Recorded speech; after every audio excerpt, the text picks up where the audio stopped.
வணக்கம் நேயர்களே. இந்த வீடியோ சீரீஸில் வந்து நம்ம ட்ரேடிங்கில் வந்து ரிஸ்க் ஃபேக்டர்ஸ்லாம் என்ன இருக்குது, இந்த ரிஸ்க் ஃபேக்டர்ஸ் எல்லாம் ஒரு இண்டிவிஜுவல் எவ்வளோ தூரத்துக்கு மெஷர் பண்ணணும், எவ்வளோ தூரத்துக்கு கால்குலேட் பண்ணி அவங்களோட ட்ரேடிங் ஜேர்னியை வந்து எடுத்துகிட்டு போகணுங்கிற சில விஷயங்களை வந்து எக்ஸ்பீரியன்ஸ்டு பர்சன் ஹூஸ் செக்டாரில் இருக்கிற நம்ம மிஸ்டர் ஜஸ்டின் வந்து நம்மக்கிட்ட ஷேர் பண்ணுறாரு. ஸோ ரிஸ்க் ஃபேக்டர்ன்றது வந்து ஓவராலாக பார்த்தீங்கன்னா market it is a totally risk. யாரெல்லாம் இதை வந்து ரிஸ்க்கை கரெக்டாக மாடல் பண்ணி எடுத்துகிட்டு போகலையோ அவங்களுக்கு கண்டிப்பாக ட்ரேடிங் வந்து ரிஸ்க் தான். ஸோ அந்த ரிஸ்க்கை கரெக்டாக எங்கே ரிஸ்க் எடுக்கணும், எவ்வளோ ரிஸ்க் எடுக்கணும், எந்த மாதிரி ரிஸ்க் எடுக்கணும், ஸோ இதெல்லாம் தெரிஞ்சுக்கணும். இதெல்லாம் தெரிஞ்சதுக்கப்புறம் தான் நீங்கள் ட்ரேடே ஸ்டார்ட் பண்ணணும். ஸோ உங்களோட ரிஸ்க்கை ஃபஸ்ட்டு பிளான் பண்ணணும். ஸோ அந்த பிளானிங்கை நம்ம இந்த வீடியோவில் இப்போ நம்ம சில வரிகள் அவர்கிட்ட ஷேர் பண்ணுவோம். ஸோ அதை பார்த்து உங்களுக்கும் அதில் ஒரு ஐடியாஸ் வரும். ஸோ கண்டிப்பாக அந்த ரிஸ்க்கை வந்து கண்டிப்பாக மார்க்கெட்டில் வந்து முக்கியமாக ட்ரேட் பண்ணுறதுக்கு உண்டான இது வந்து வேல்யூபிள் பாயிண்ட் பார்த்தீங்கன்னா ரிஸ்க் தான். ஸோ அந்த ரிஸ்க்கை கரெக்டாக எடுக்கிறதுக்கு ட்ரை பண்ணுங்கள். ஸோ அதை பற்றி நம்ம இப்போ கொஞ்சம் பார்ப்போம். சார், இந்த செக்மெண்ட்டில் வந்து ட்ரேடிங் ஸ்ட்ராட்டஜிஸ் ஃபார் பிகினர்ஸ் அப்படின்ற ஆஸ்பெக்டில் தான் நம்ம மூவ் பண்ணுறோம். So when it comes to trading ஸ்ட்ராட்டஜிஸ்ன்றப்ப வந்து பர்சனல் ட்ரேடிங் ஸ்ட்ராட்டஜிஸ்னால் என்ன, அதை எப்படி டெவலப் பண்ணுறது, and understanding different trading styles, இதை பற்றி கொஞ்சம் ஒரு ஃபியூ மினிட்ஸ். ஸ்ட்ராட்டஜிஸ்ன்றது நிறைய இருக்குது சார். அதாவது வந்து டெக்னிக்கலாக பார்த்தீங்கன்னா நிறைய ஸ்ட்ராட்டஜிஸ் இருக்குது. ஸோ அப்பார்ட் ஃப்ரம் தட் ஸ்ட்ராட்டஜிஸ்னால் நீங்கள் க்ளீன் மைண்ட் செட்டில் இருங்க, கற்றுக்குங்க, அதை இம்ப்ளிமெண்ட் பண்ணுங்கள், அதில் ப்ராஃபிட் பண்ணுங்கள். இதுதான் one of the main strategy. Technical wise பார்த்தீங்கன்னா நிறைய இருக்கு. ஓவர் ஸ்ட்ராட்டஜி, அந்த ஸ்ட்ராட்டஜி, இந்த ஸ்ட்ராட்டஜி, இது எல்லாத்தையும் தாண்டி நீங்கள் சைக்காலஜிக்கலாக ப்ரிப்பேர் பண்ணுங்கள். இதுதான் பெஸ்ட் ஸ்ட்ராட்டஜி. உங்கள் மைண்ட் செட்டப் உங்களுக்கு கிளியராக இருந்தால் அதுதான் பெஸ்ட் ஸ்ட்ராட்டஜி என்னை பொறுத்த வரைக்கும் ட்ரேடிங்கில். ஸோ அதுக்கு நீங்கள் டெக்னிக்கலாக டியூன் ஆகணும். அந்த டியூன் ஆகிறத வச்சு தான் அதை நீங்கள் மெயின் ஸ்ட்ராட்டஜியாக எடுத்துகிட்டு நீங்கள் பண்ணீங்கன்னா மற்ற எல்லா ஸ்ட்ராட்டஜியும் உங்களுக்கு சக்ஸஸ் ஆகும். அதில் நிறைய ஸ்ட்ராட்டஜிஸ் இருக்குது. அது நம்ம ஃபர்தர் வீடியோஸில் நம்ம பார்ப்போம். ஸோ இப்போ இதில் கன்சிஸ்டன்சி இன் ஸ்ட்ராட்டஜி, அதோட கன்சிஸ்டன்ட் ப்ராஃபிட் அப்படி கேட்குறீங்களா? ஸ்ட்ராட்டஜியில் கேட்குறேன். ஸ்ட்ராட்டஜியில் கன்சிஸ்டன்ஸாக இருக்கணுமா, இல்லை அது வந்து வேரிடாக இருக்கலாமா? இல்லை, அதாவது ஸ்ட்ராட்டஜின்றது வந்து ஃபர்ஸ்ட் நீங்கள் வந்து என்ன சொல்கிறது, ஒரு ஸ்ட்ராட்டஜியை பிக் பண்ணுங்க, அந்த ஸ்ட்ராட்டஜியை நீங்கள் மாஸ்டர் பண்ணுங்க. ஸோ அந்த ஸ்ட்ராட்டஜியை நீங்கள் மாஸ்டர் பண்ண பண்ண பண்ண அதில் இருக்கிற நெளிவு சொல்லி எல்லாமே உங்களுக்கு தெரிஞ்சிடும்.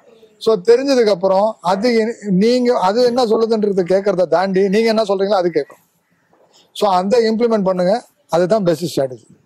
மார்க்கெட்டில் அதை யூட்டிலைஸ் பண்ணுறது ஒரே ஸ்ட்ராட்டஜியை ஒரு நாளைக்கு ஒரு ஸ்ட்ராட்டஜியை பிளான் பண்ணி டெய்லியும் வந்து ஃபெயிலியர் ஆகிறதுக்கு ஒரே ஸ்ட்ராட்டஜி எடுத்து அதை இம்ப்ளிமெண்ட் பண்ணி அதை கன்சிஸ்டண்டாக ப்ராஃபிட்டை கொண்டு வர்றது தான் இன்னைக்கு ட்ரேடிங்கில் சக்ஸஸ் பண்ண முடியும்.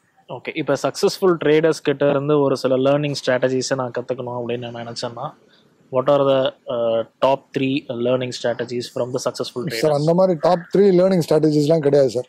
There is no holy grail ஸ்ட்ராட்டஜின்னு சொல்லுவாங்க. ஓகே, எந்த ஒரு ஸ்ட்ராட்டஜியுமே கிடையாது. நீங்க ஒரு ஸ்ட்ரக்சரை நீங்க டிசைட் பண்றீங்க அப்படின்னா முன்னாடி இருக்கிற வேர்ஷன் எல்லாம் பாருங்க. அதாவது என்னன்னா மார்க்கெட்ல வந்து என்னென்ன நடந்திருக்கு அப்படின்றது ப்ரீவியஸ் ஹிஸ்டரின்னு சொல்லுவாங்க. ஹிஸ்டாரிக்கல் சார்ட்ஸை எடுத்து உட்காந்து ஒர்க் பண்ணீங்கன்னா எந்த ஸ்ட்ராட்டஜி உங்களுக்கு பணம் கொடுக்குதுன்றத நீங்க டிசைட் பண்ணுங்க, நீங்க இம்ப்ளிமெண்ட் பண்ணுங்க. அதுக்கு தான் நம்ம மென்டார் கிட்ட கத்துக்கிறோம். ஸோ அவங்க வந்து உங்களுக்கு நாலேஜ் கொடுக்கும்போது நீங்க அது வந்து ஒரு 2-3 ஸ்ட்ராட்டஜி நீங்க இம்ப்ளிமெண்ட் பண்ணி அதுக்கு தான் உங்களை வந்து இப்போ நான் வந்து எப்படி ட்ரேடை வந்து இனிஷியேட் பண்ண சொல்றேன்னா, ஒரு ஸ்ட்ராட்டஜி எடுத்து ஒரே ஒரு ஸ்டாக்கை கொடுத்து, ஸ்ட்ராட்டஜின்னே கிடையாது ஆக்சுவலா வந்து ஸ்ட்ராட்டஜின்றது ஒரு நான் டெக்னிக்கல் பர்சன் காலையில 15 மினிட்ஸ் ஓஆர்பி ஸ்ட்ராட்டஜின்னு சொல்லுவாங்க. ஸோ அந்த 15 மினிட்ஸ் கேண்டில் பை பண்ணு, கீழே போச்சுன்னா செல் பண்ணுன்னு சொல்லுவாங்க. இதுதான் வந்து ஸ்ட்ராட்டஜி. ஸோ அதை வந்து ஐடியலா பண்ணாதீங்க. நீங்க பை பண்ற நேரம் அந்த இடத்துல வந்து மார்க்கெட் அவன் என்ன சொல்றது FISDASலாம் they are planning to sell in that place. அதை எப்படி நீங்க டயக்னைஸ் பண்ணுவீங்க? ஸோ அதை டயக்னைஸ் பண்றதை கத்துக்குங்க. நீங்க ஒரு ஸ்ட்ராட்டஜியை பில்ட் பண்ணுங்க. நீங்க அதாவது உங்களுக்கு எது சூட் ஆகுன்றத ஃபர்ஸ்ட் பாருங்க. ஸோ அது வந்து மென்டார், ஒரு குட் மென்டார் வந்து அவங்களோட ஸ்ட்ராட்டஜியை இப்படி பார்க்கணும்னு சொல்லி கொடுக்கும்போது நீங்க அதை பேஸ் பண்ணி ஒர்க் பண்ண ஆரம்பிக்கும் போது ஆட்டோமேட்டிக்கா உங்களுக்கு அந்த ஸ்ட்ராட்டஜி உங்களுக்கு சப்போர்ட் பண்ணும். அந்த ஸ்ட்ராட்டஜியை நம்ம எப்படி எடுத்தோடனே பணத்தை நிறைய இன்வெஸ்ட் பண்ணி நம்ம வந்து அதாவது என்ன சொல்றது, ஃபர்ஸ்ட் ட்ரேட் பண்ணும்போது ஸ்டார்ட் பண்றவங்க வந்து பணத்தை போட்டுட்டு அதுக்கப்புறம் உட்காந்து கடவுளை வேண்டிட்டு உட்காந்துருப்பாங்க, ஐயோ சக்சஸ் ஆகணும். ஏன் எதுக்கு? நீங்க ட்ரேடை கத்துக்கிட்டு பொறுமையா போடுங்க, டெஃபினெட்லி அந்த ட்ரேட் வந்து சக்சஸ் ஆகும். ஸோ அதனால ஸ்ட்ராட்டஜிஸ்ன்னு ஒன்று பெருசாக மைண்டில் கொண்டு வராதிங்க. ஃபர்ஸ்ட் வந்து கற்றுக்குங்க, டெக்னிக்கலில் ஃபர்ஸ்ட் கற்றுக்குங்க. அதுக்கப்புறம் நீங்களும் ஒரு ஸ்ட்ராட்டஜியை பில்ட் பண்ணிக்கோங்க. உங்களுக்கு எது சூட் ஆகுமோ அதை பில்ட் பண்ணிக்கோங்க. சரி, இப்போ இந்த ரிஸ்க் மேனேஜ்மெண்ட் இன் ட்ரேடிங்னு சொல்கிறோம் இல்லையா? ஸோ அதோட இம்பார்ட்டன்ஸ் என்ன இந்த இடத்துல? ஒன்றும் இல்லை சார். நான் ஜென்ரலாக உங்களே கேட்குறேன். நீங்கள் ஒரு பிகினர், ஓகே ஓகேங்களா? அப்படியே நீங்கள் இது பண்ணிக்கோங்க. நீங்கள் ட்ரேட் பண்ணியிருக்க மாட்டீங்கன்றதை நான் யோசிக்கிறேன். கண்டிப்பாக நான் பண்ணதில்லை, பட் லெட் மீ ட்ரை. ஆமாம், இப்போ நீங்கள் வந்து ஒரு 1 lakh உங்ககிட்ட கேபிட்டல் இருக்குது. சரி, அதாவது இந்த கேபிட்டல் வந்து எப்படி கொண்டு வந்திருக்குன்றது நெக்ஸ்ட் பார்ட் ஆஃப் த இது. சரி, நான் இப்போ உங்ககிட்ட ஒரு கேபிட்டல் ஐடியில் ஒரு 1 lakh உங்ககிட்ட இருக்கு. ஸோ அந்த கேபிட்டலை நீங்கள் இப்போ மார்க்கெட்டுக்குள்ளே போடுறீங்க. மார்க்கெட்டுக்குள்ளே போட்டு நீங்கள் எவ்வளோ பர்சன்டேஜ் ரிஸ்க் எடுப்பீங்க? இப்போ நீங்கள் ஒரு ட்ரேடர், நீங்கள் ஃப்ரெஷ்ஷாக வந்திருக்கீங்க, உங்களுக்கு மார்க்கெட் பற்றி தெரியாது, ஓகேங்களா? நீங்கள் ரிஸ்க் மேனேஜ்மெண்ட்ன்றதை எங்கே கேள்விப்பட்டிருக்கீங்க. ஸோ அந்த ரிஸ்க் மேனேஜ்மெண்ட் நீங்கள் இப்போ ஒரு கொஸ்டினை கேட்கும்போது நான் உங்களை திருப்பி கேட்குறேன், நீங்கள் ரிஸ்க் எடுக்கணும்னா எவ்வளோ எடுப்பீங்க? 1 lakh கேபிட்டலில் வந்து இப்போ என்னோட ஏஜ் கிரைட்டீரியாலெல்லாம் நான் வச்சு யோசிச்சு பார்க்கணும். ட்ரேடிங் எல்லாம் எனக்கு சுத்தமாக தெரியல, பட் ஸ்டில் ஒரு அரைகுறை நாலேஜோடையோ இல்லை வித்தவுட் மென்டாரோலையோ நான் பண்ணணும்னா ஒரு சேஃபஸ்ட் சைடுக்கு ஒரு 1/2 பண்ணுவேன், 50 பண்ணுவேன். 50,000 ரிஸ்க் எடுப்பீங்களா? எடுப்பேன். அப்போ 2 நாளில் உங்கள் கேபிட்டல் வைண்ட் அப். உங்கள் கேபிட்டல் 2 நாளில் முடியும். 2 days உங்களால் ட்ராவலே பண்ண முடியும். 50,000 rupees வந்து நீங்கள் ரிஸ்க் எடுக்கிறீங்கன்னா டெஃபினெட்லி சொல்கிறேன், market is not the right place to take 50,000 rupees for 1 lakh capital. நீங்கள் வந்து ஒன்லி 1 to 2% தான் ரிஸ்க் எடுக்கணும். If you trader, if you are technical person, நீங்கள் உங்களோட, அதாவது இதில் நிறைய இருக்கு. பொசிஷன் சைசிங் சொல்லுவாங்க, ரிஸ்க் மேனேஜ்மெண்ட் சொல்லுவாங்க. பொசிஷன் சைசிங்ன்றது இட் இஸ் என்டையர்லி டிஃப்ரெண்ட். உங்களோட கேபிட்டலுக்கு எவ்வளவு பொசிஷன் எடுத்தா இந்த ரிஸ்க் வரும், அந்த ரிஸ்கை நீங்க எத்தனை பர்சன்டேஜா பிரிக்கணும், எத்தனை பார்ட்ஸா பிரிக்கணும், ரிஸ்கே நீங்க பார்ட்ஸா பிரிக்கணும். இப்போ நீங்க வந்து 1 lakh வந்து நீங்க 2% ரிஸ்க் எடுக்கிறீங்கன்னா 2,000 உங்களுக்கு ரிஸ்க் இருக்கு. ஸோ இதை எடுக்கிறோம், இந்த ரிஸ்க் என்னால மெயின்டைன் பண்ண முடியும், என்னால மேனேஜ் பண்ண முடியும், இந்த 2,000 வச்சு நான் வந்து என்னால வந்து 5,000 ப்ராஃபிட் பண்ண முடியும். 1:2ன்ற இதுல வந்து என்னால ப்ராஃபிட் பண்ண முடியும், இல்ல 1:3ன்ற முறையில என்னால ப்ராஃபிட் பண்ண முடியும்னா அந்த ரிஸ்க் கரெக்ட். நீங்க ரிஸ்க் எடுக்கிறது அந்த ரிஸ்க் கரெக்டா இருக்கான்னு 50,000 rupees நாளைக்கு காலைல போயிடுச்சுன்னா என்ன பண்ணுவீங்க? அடுத்த நாள் உங்க கேபிட்டல் வந்து 50,000 rupees. அந்த 50,000ல நீங்க எவ்வளவு ரிஸ்க் எடுப்பீங்க? 25,000 rupees ரிஸ்க் எடுப்பீங்க. 3வது நாள் என்ன ஆகுது? 25,000 rupees. அடுத்த நாள் 4 நாள் 5 நாள் உங்க கேபிட்டல் வைண்ட் அப் பண்ணிட்டு கடைசியில ஒரே ஒரு பழமொழி தான், பாட்டி கதையில சொல்ற பழமொழி மாதிரி தான்.